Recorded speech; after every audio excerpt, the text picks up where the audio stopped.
হাসির রাজা, জ্ঞানের রাজা, রসিক রাজা।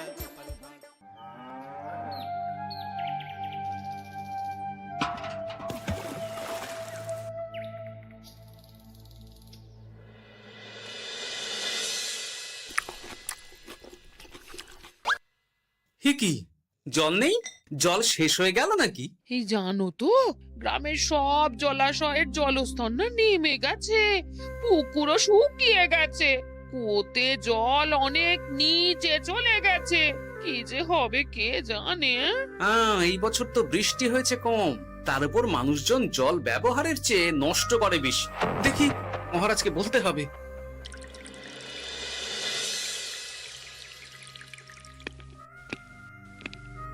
এই তো গোপাল এসে গেছে। শুনেছ, রাজ্যে সকল জলাশয়ে। শুধু শুনিনি, চাক্ষুষ দেখেছি, আর এর কারণ ও তার সমাধানও ভেবে এসেছি মহারাজ। তুমি কি বলতে চাইছো সেটা বলো না খোলসা করে। মহারাজ, আসন্ন দিনে জলাভাব মেটানোর একটাই উপায়, তা হলো প্রজাদের উপর কর চাপানো। মহারাজ, আমার ঠাকুরদা বলতেন, যা মেলে মূল্য বিনে তার মূল্য কে আর জানে। আমরা যেহেতু জলের মতো এত মূল্যবান সম্পদ বিনামূল্যে পাচ্ছি, তাই একে গুরুত্ব দিতে শিখিনি।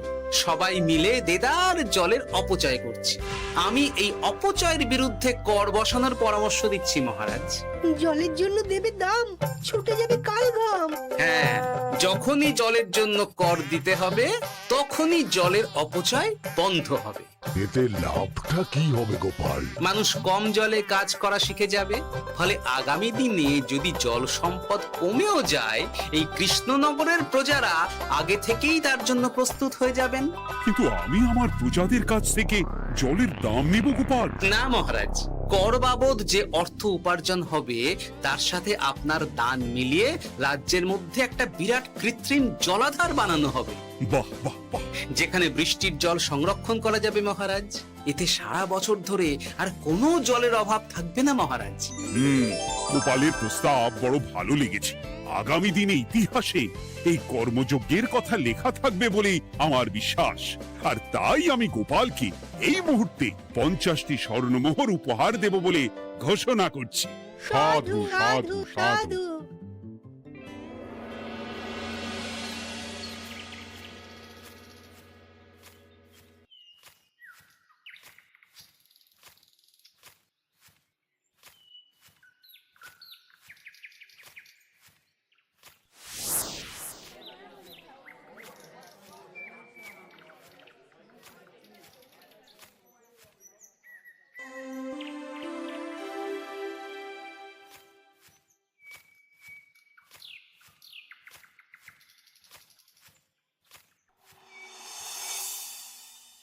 মানে আমার এই এতটুকু স্বাদ তুমি পূর্ণ করবে না? আমি কি নিজের জন্য চেয়েছি নাকি? সবই তো পাবে তোমার মেয়ে আর জামাই। হ্যাঁ, সে বুঝেছে গিন্নি, তাই বলে এতগুলো মুদ্রা আমি খরচ করতে পারবো না। পারবে না? আমি তাঁতির বাড়ি থেকে মেয়ে জামাইয়ের জন্য কয়েকটা শাড়ি আর ভালো পাঞ্জাবি কিনে একটু পাঠাবো। কিন্তু এখন আমার কাছে অত মুদ্রা নেই গিন্নি, পরে পেলে আমি ঠিক তোমার স্বাদ পূরণ করব। আবার বাজে কথা বলার জায়গা পাও না তুমি। এতক্ষণ কোথায় ছিলে গো? আমি বেলায় নদীর পাড়ে গিয়েছিলাম, তখন কমলা আমাকে বলল তোমায় নাকি দেখেছে। কি দেখেছি?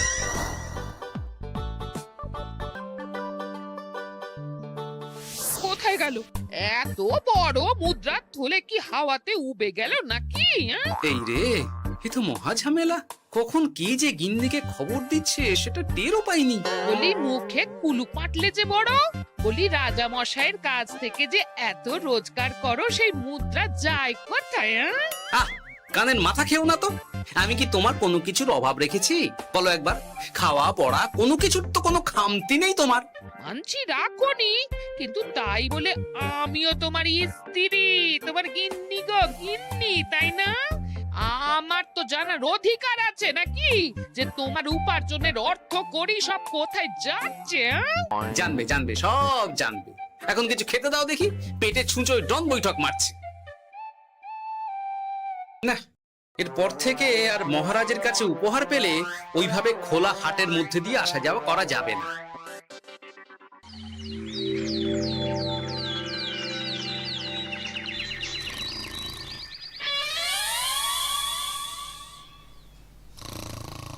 তোমার আর কোনো চিন্তা নেই গোপাল, আমি তোমার মাসোহারা তো বাড়িয়ে দিলাম, সঙ্গে প্রত্যেক দিন তুমি 10 মোহর করে পারিতোষিক পাবে। এই নাও।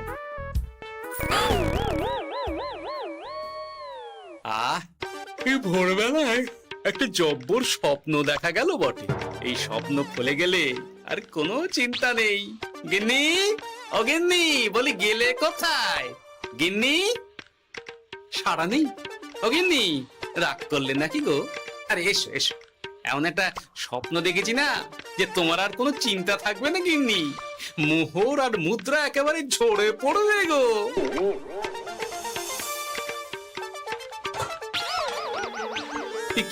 এইসব ফলাহার সাজিয়ে রেখে গেল কোথায় গিন্নি? নিজের বাপের বাড়িতে তো যাবে না, কেউ নেই সেখানে। মেয়ের বাড়ি গেল নাকি?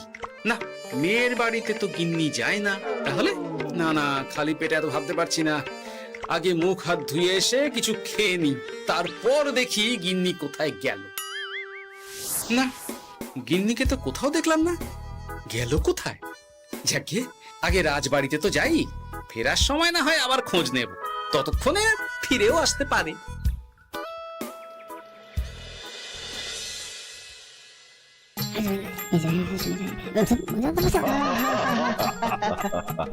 বাহ বাহ বাহ, একেই বোধহয় বলে সঙ্গগুণ। অনেকদিন এত হাসি নিয়ে। যা বলেছেন মহারাজ। হাসির চোটে পেটে ধরছে খিল। কর্তার গিন্নিতে দেখছি রয়েছে অনেক বেল। কি গিন্নি, তুমি এখানে কি করছো? একই গোপাল, তুমি রাজসভায় এলে যে বড়। তুমি নাকি রাজসভার কাজ থেকে অবসর নিতে চেয়েছো? হ্যাঁ, এই কথা কে বললো মহারাজ? এই তো উনি বললেন। বলি আমি আবার কি করব? তুমি আমায় একটা কাজ দিলে আর সেটা আমি করব না বলো? আমি তোমায় কাজ দিলাম? কি কাজ? বাবা গোপাল, তুমি কি আকাশ থেকে পড়লে নাকি? তুমি তো তোমার গিন্নিকে বলে পাঠিয়েছো যে তুমি আর রাজসভার কাজে যোগ দিতে চাও না। তোমার নাকি আর কাজে মতি নেই, তুমি বিশ্রাম চাও। এই রে, গিন্নি দেখি ভয়ঙ্কর চাল দিয়েছে। আমার নামে রাজসভায় এসে এইসব বলেছে। তাই কথা ঠিকই গোপাল, যে তোমার অবসর গ্রহণের কথা শুনে আমি বিশেষ মনমরা হয়ে পড়েছিলাম। কিন্তু তোমার গিন্নি যেভাবে রাজসভায় হাসি মজা হুল্লোড় পরিবেশন করছে, তাতে আমার মনে হচ্ছে এ সাপে বর হয়েছে। এই বেলা যদি গোপালকে কায়দা করে রাজসভা থেকে তাড়ানো যায়, তাহলে আমার পথ থেকে বিরাট বড় একটা কাঁটা উপড়ে ফেলা যাবে। গোপাল গিন্নি সবার মধ্যে বিলিয়েছেন হাসি, তার জন্য রাজামশাই হয়েছেন ভারী খুশি। হ্যাঁ গোপাল, তাই আমি ঠিক করেছি তোমার স্থানে আমি তোমার গিন্নিকেই বহাল করব। হ্যাঁ, তোমার সঙ্গে ঘর সংসার করে ওর বুদ্ধি বেশ খোলতাই হয়েছে, সেটা বোঝাই যাচ্ছে।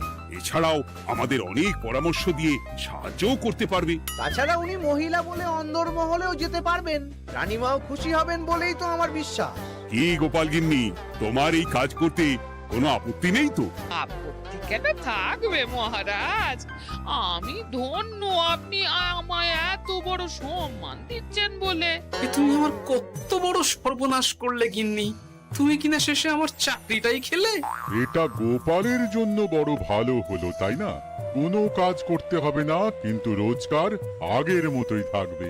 অবসর আর উপার্জন একসাথে। না হে গোপাল, তুমি আর এখানে কাঁচু মাচু মুখে দাঁড়িয়ে না থেকে নিজের বিশ্রামে ব্যাঘাত ঘটিও না। আমাকে সবার কাজ শুরু করতে দাও। যথা আজ্ঞা মহারাজ।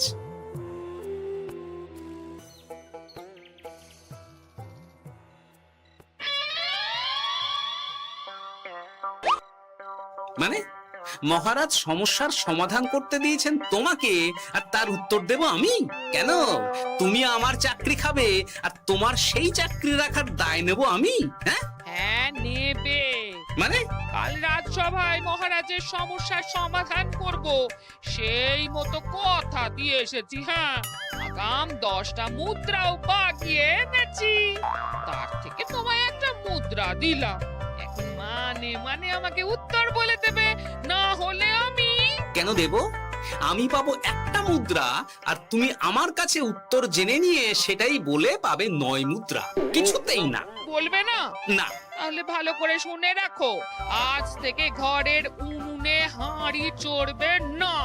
চাকরি তো খুইয়েইছ, এবার না খেয়ে প্রাণটা খোয়ানোর জন্য তৈরি হয়ে যাও। হ্যাঁ, ওরে বাবা, এমন কথা কেন বলছো গো গিন্নি? তুমি তো জানো যে খিদে একদম সহ্য করতে পারি না। এখন যদি তুমি এইসব বলো তাহলে আমার রক্ষে নেই গো। বেশ, তাহলে আমি যা জানতে চাইছি শ্বশুর শ্বশুর করে বলে ফেলো দেখি। এ আমি কি শাঁখের করাতে পড়লাম রে বাবা। ঠাকুর, এত দুর্ভোগ লেখা ছিল, ঘরে বাইরে সব জায়গায় এত হেনস্থা যে সহ্য করা যায় না ঠাকুর।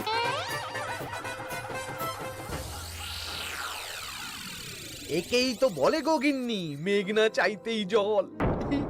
এতদিন কতভাবে চেষ্টা করেছি গোপালকে রাজসভা থেকে তাড়াবার, আর গোপাল নিজেই কিনা রাজসভা থেকে পালিয়ে গেল। কি সব বলছো? তোমার শরীর ঠিক আছে তো? শরীর মন সব ঠিক আছে, তবে গোপালের বদলে কাকে বহাল করা হয়েছে শুনলে তোমার মাথা ঘুরে যাবে। কাকে? গোপাল গিন্নিকে। আমার কিন্তু বিষয়টা খুব একটা সরল ঠেকছে না গো। গোপাল ভাঁড়ের বুদ্ধি তো আর যে সে বুদ্ধি নয়। উনি যাই করেন খুব ভেবে চিন্তে করেন, এর পেছনে আবার কোনো মতলব নেই তো। এটা তুমি মন্দ বলনি গিন্নি। গোপালকে নিয়ে সত্যিই কোনো বিশ্বাস নেই। ও কখন কি ঘোট পাকাচ্ছে বলা যায় না। আমাকেও সাবধানে থাকতে হবে। দেখতে হবে যে গোপাল আসলে কি চাল চালতে চাইছে।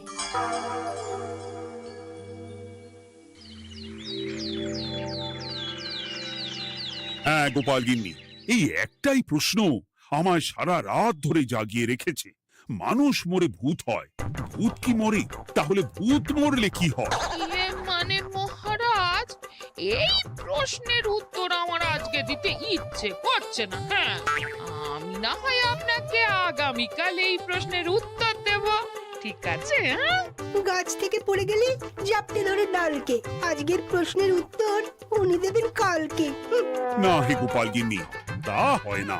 এই প্রশ্ন আমাকে সারা রাত বিচলিত করেছে। আবার যদি আজকেও এই প্রশ্নের উত্তর না পাই তাহলে তো আবার একটা নিদ্রাহীন রাত আমাকে কাটাতে হবে। মানে আমি বলছিলাম কি মহারাজ, গোপাল গিন্নি তো সদ্য এই কাজে বহাল হয়েছে, তাই তাকে তো একটু সময় দেওয়া দরকার নাকি? কিন্তু প্রশ্নের উত্তর না পেলে যদি মহারাজের শরীর খারাপ হয় তার দায় কে নেবে মন্ত্রী মশাই? এই রে, এখন আমি কি করব? এ তো মহা বিপদে পড়লাম দেখছি।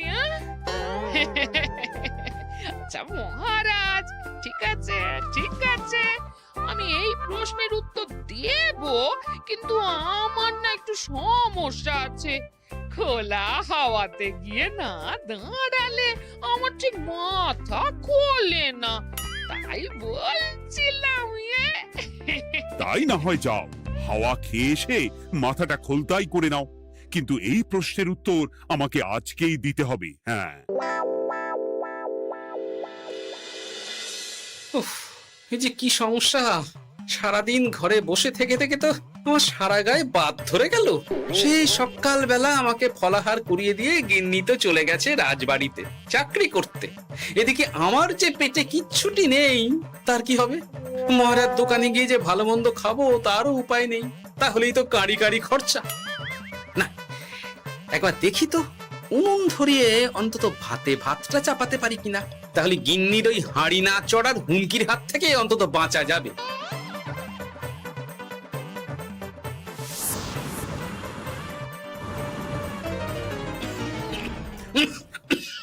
ও বাবা গো, ও বাবা, এত কেসে কেসে সোজা শেষ যাত্রা হয়ে যাবে আমার। না, এর চেয়ে না খেয়ে মরাও ঢের ভালো। দেখি তুমি বাড়িতে কেন? এত হাঁপাচ্ছ কেন? ষাঁড়ে তাড়া করেছে নাকি? আরে না গো, মানুষ মরে ভূত হয়, ভূত কি মরে? তাহলে ভূত মরলে কি হয়? খোলা হাওয়াতে গিয়ে না দাঁড়ালে আমার ঠিক মাথা খোলে না। ও, এই হলো ব্যাপার। বেশ, এর উত্তর তোমায় আমি বলে দিচ্ছি। ভূত মরে প্রথমে এক ঝুড়ি অন্ধকার হয়, সেই অন্ধকার হাওয়াতে উড়ে বেড়ায়। এক সময় সেই অন্ধকার পাতলা হতে হতে কুয়াশার মতো হয়ে যায়। ব্যাস, মিটে গেল। ব্যাস, মিটে গেল। যদি রাজা মশাই এই কথা বিশ্বাস না করেন, তুমি হলপ করে বলবে আপনি যখন মরবেন একদম মিলিয়ে নেবেন মহারাজ, এর চেয়ে এক পা এদিক ওদিক হয় না জানো। হ্যাঁ, এই না হলে তুমি গোপাল ভাঁড়। বুঝেছো তাহলে? তুমি চিন্তা করো না, রাজবাড়ি থেকে ফেরার সময় আমি তোমার জন্য অনেক অনেক বাজার করে আনবো, ঠিক আছে? এই আমি যাই। এ তো ভারী মজা হলো। মহারাজ তক্ষুনি প্রশ্নের উত্তর চাইলে গিন্নি এইভাবে সেই রাজবাড়ি থেকে দুধ দাঁড়িয়ে ছুটে আসছে উত্তর জানতে। আমাকে তুমি একটা চাল দিয়ে কুপকাত করেছে তো গিন্নি। এইবার বুঝবে কত ধানে কত চাল।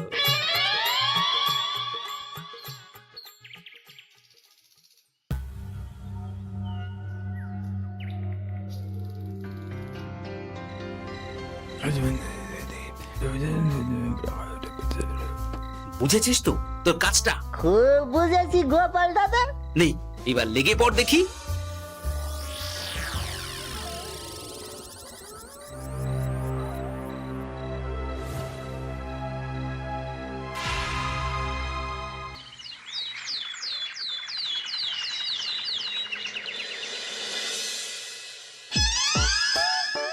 তাহলে আর বলছি কি তোমাদের, সকালবেলায় উঠে দেখি মুখের এই হাল। এই কাণ্ড কি করে হলো মহারাজ? আহ, তার আমি কি জানি। আমি সকালে উঠে আয়নায় নিজেকে এই অবস্থায় দেখে খুব চিন্তায় রয়েছি। গোপাল গিন্নি, আগে মহারাজ, গোপাল থাকলে যে কাজ করত সেটা তো তোমাকেই করতে হবে, বলতে হবে এর সমাধান কি। হ্যাঁ মানে আমি হ্যাঁ হ্যাঁ, আমার মনে আছে। তোমার তো আবার হাওয়া না খেলে চলে না। যাও যাও, তাড়াতাড়ি হাওয়া খেয়ে এর উত্তর নিয়ে এসো।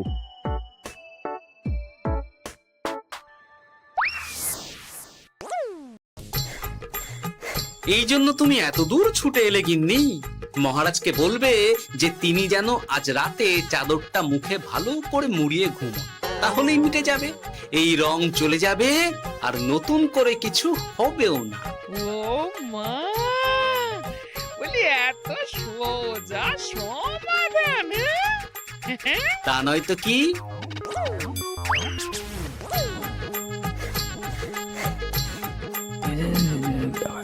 কাল সারা রাত আকাশে একবার দেখলাম চাঁদ উঠেছে, আর একবার দেখলাম ঘোর অমাবস্যা। এর কারণ কি? একই রাতে দুই তিথি হয় কি করে? মানে আর একটা সমস্যা। হ্যাঁ, এটা আগে বললেই তো হতো মহারাজ।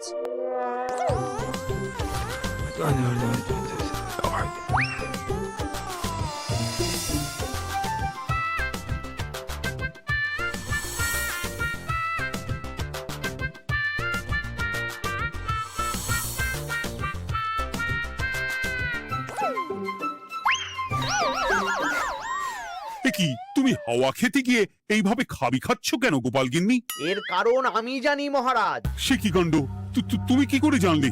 গোপাল গিন্নি মোটেও হাওয়া খেতে যায়নি মহারাজ, সে গেছিল নিজের বাড়িতে গোপালের কাছে আপনার বলা প্রশ্নের উত্তর জেনে আসতে। মানে গোপাল গিন্নি তার মানে আমাকে ঠকিয়েছে? তা জানি না মহারাজ, তবে আমার মনে হয় এর পেছনে গোপালের কোনো গভীর ষড়যন্ত্র আছে, না হলে সে এমনটা করবে কেন? আর এক রাতেই আপনার সাথে এতগুলো অদ্ভুত ঘটনা পর পর ঘটবে কেন? বটে, এক্ষুনি গোপালকে ডেকে আনো।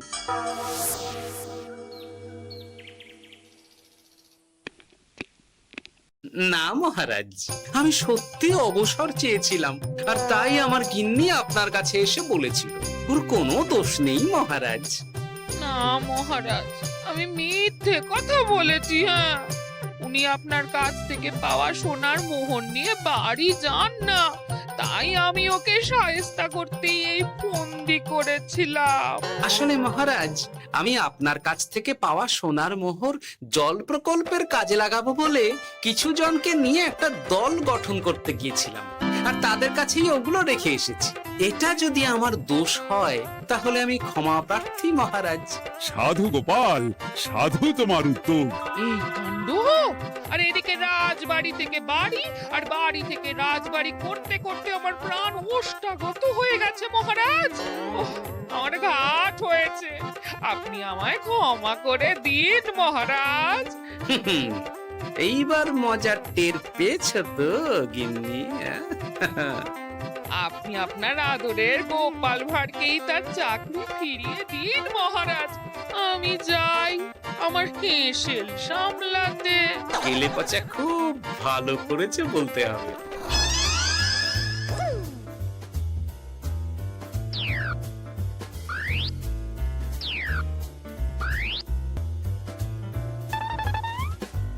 তবে মহারাজ, অমাবস্যা পূর্ণিমা সব আমার বুদ্ধিতেই কেলেপচা করেছিল। আপনার ওই মুখের রং, ওটি একটি বিশেষ রং যার আয়ু একদিন, তাই ওটা এমনিই মিলিয়ে গেছে। হ্যাঁ, সেই বরং ভালো। তুমি তোমার গিন্নিকে নিস্তার দাও গোপাল। তাছাড়া আমিও আমার গোপালকে ছেড়ে আর থাকতে পারছি না। যথা আজ্ঞা মহারাজ। আমারও যে আর এই অবসর ভালো লাগছে না মহারাজ। গোপাল ছাড়া রাজসভা যে লাগে ফাঁকা ফাঁকা, তাই তো আবার চাকরিতে তাকে বহাল রাখা।